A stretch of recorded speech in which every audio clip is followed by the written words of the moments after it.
Yo, what's going on, Kings fans? This is Tyler here from the Sacktown Breakdown, and today I'm going to be talking about the big trade that happened. I guess it's not really big. It's big if you're a Kings fan because we want to join Dedmon out of there, and he is out of there.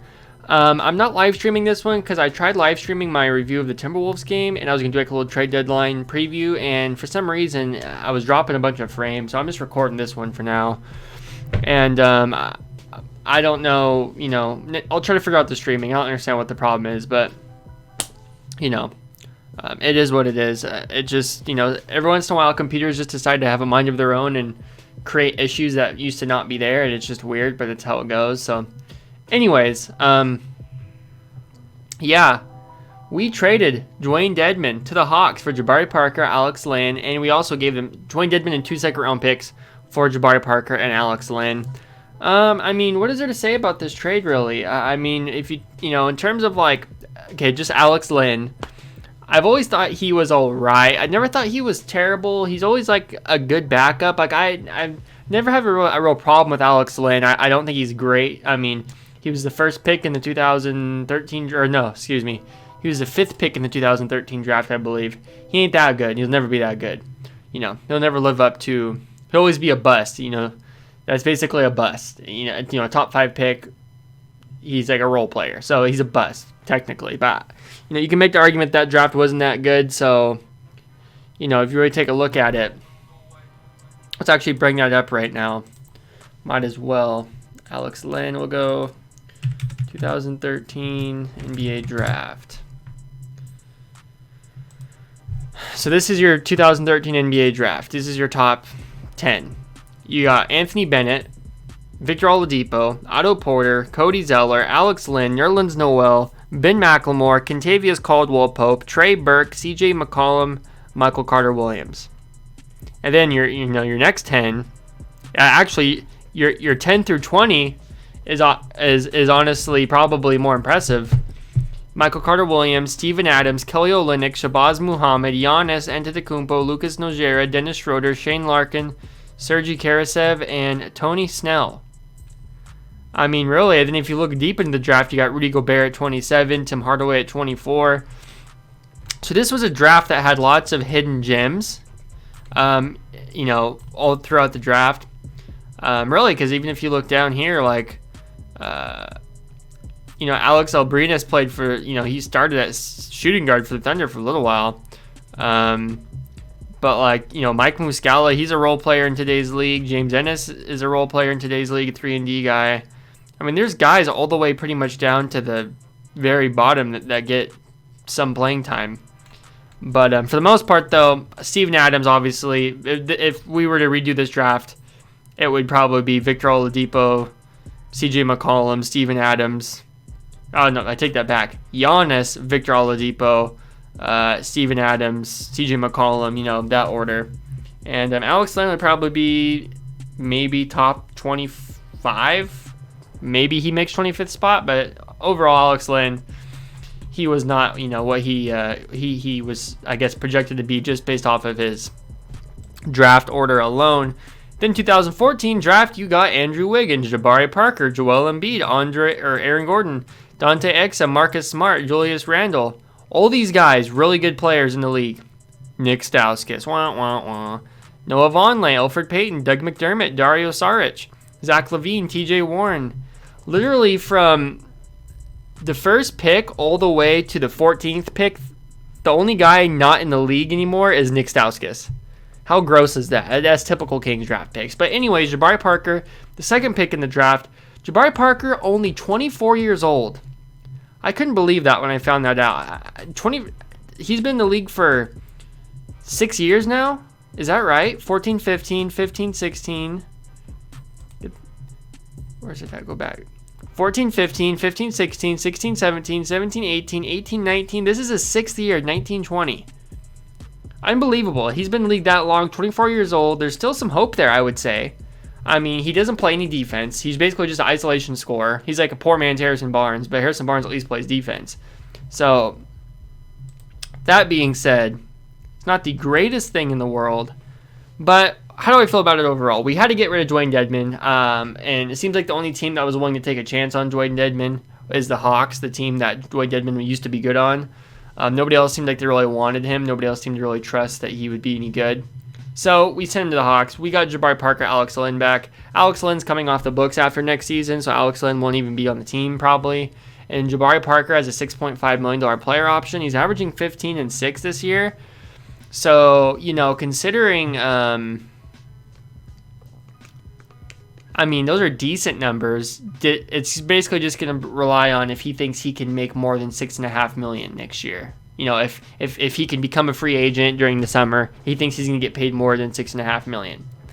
If he does, then he'll opt out. But if he thinks $6.5 million is the best he'll get, he's going to stay with us next year.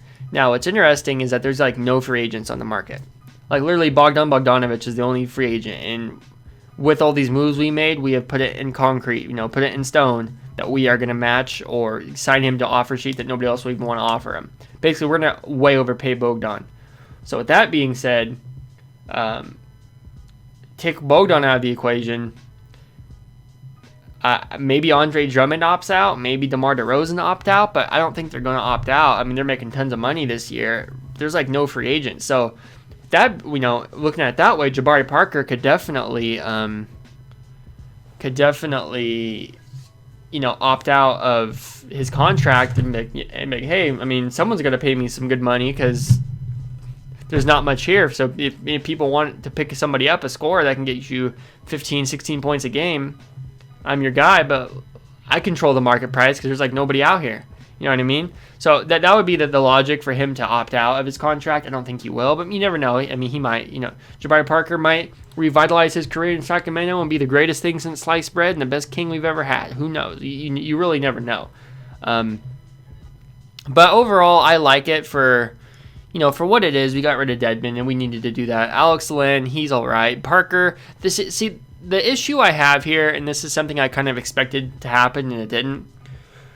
Well, if you were to look at our roster, we got Bagley, Jabari Parker. Think about all the guys that are 6'8" and above. Harrison Barnes. Let's actually list them all right out. Let me go back to Google. So all the guys that are 6'8" and above. We got them right here. Where's Harrison Barnes? I want to start with Harrison Barnes. Harrison Barnes, Nemanja Bjelica, that's 2. Rashawn Holmes, 3. I don't know why Dwight Dedmon's still on there.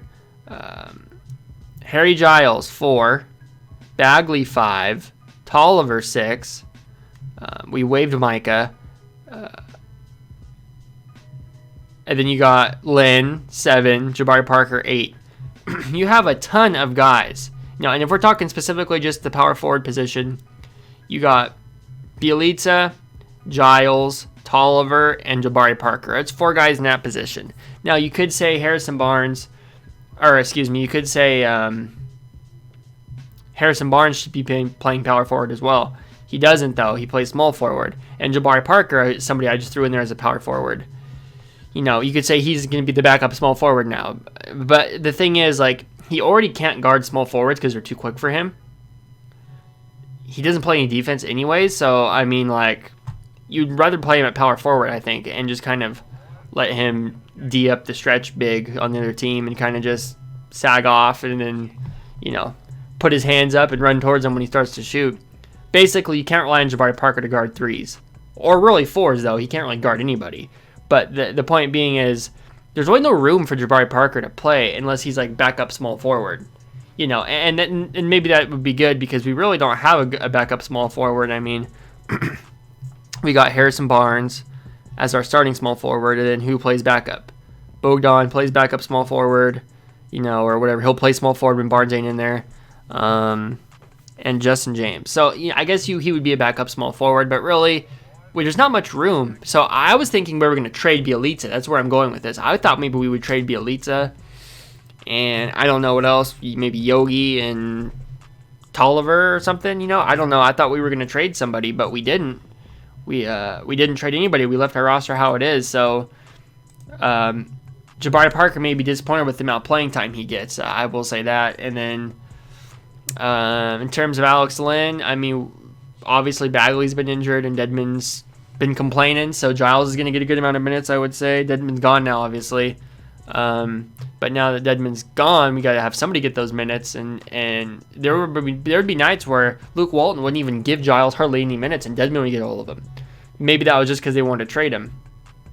So with that, all things considered, there, someone's got to be getting those Dedmon minutes. It's probably going to be Alex Lynn, but I mean, Harry Giles. To me, Harry Giles is the one that deserves a good amount of minutes at the center position. But it just really depends. Luke Walton doesn't. I've had no clue what he's thinking all year with his rotation. It's just been weird. So I can sit up here and go, oh, maybe he'll do this, maybe he'll do that. But at the end of the day, it didn't really matter what I say, because who knows? It's not like we've been watching Greg Popovich for 20 years and we know exactly what he's going to think and how he's going to do things. I got no clue how Luke Walton does things. I've been watching this guy for a year and I'm lost. So I can't really tell you much in terms of rotations and whatnot. But it was interesting that we were able to get Jabari Parker. Maybe he salvages his career. Maybe he plays real well for us. It'd be interesting if he did. Who knows? He's basically just like an ISO scorer, kind of like what Harrison Barnes does in the post. That's pretty much Jabari Parker's bread and butter. He can shoot a little bit, but he's not like super efficient three-point shooter. I want to say he's shooting like 27% this year from three. Oh, and it's funny, Jabari Parker and Alex Lynn are both on the injured list already. They're already injured. It's like, oh, nice. So anyways, three-point percentage, 27% from three this year. Yeah, so he hasn't been a great three-point shooter. Actually, the worst three-point shooting of his career since the 2015-2016 season. So it's been a minute since he's been a decent three-point shooter. And I don't know. We'll see. We'll see what happens.